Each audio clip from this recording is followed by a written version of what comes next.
శ్రీకాకుళం జిల్లా మందసాలోకి ఆదివారం ఉదయం 11 గంటలకు ఓ జింక ప్రవేశించింది.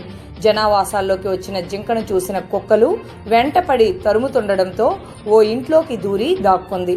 స్థానికులు అలజడికి భయపడిన జింక బయటకు వెళ్లడానికి యత్నిస్తున్న నేపథ్యంలో కాశీబుగ్గ అటవీశాఖ రేంజ్ అధికారి ఏ మురళీకృష్ణమనాయుడు నేతృత్వంలో సిబ్బంది చేరుకుని జింకను చాకచక్యంగా పట్టుకున్నారు.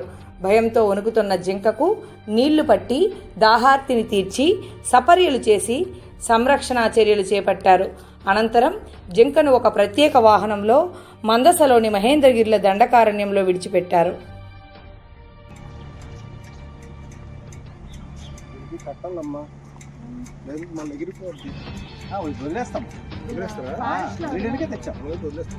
వదలడానికి వచ్చామండి.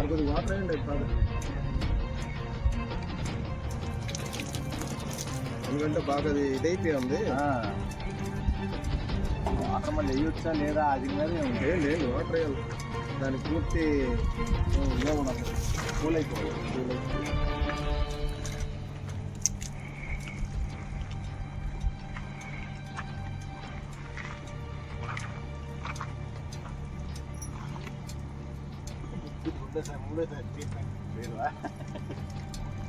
అక్కడ గుడిలో చేసాం, చేసి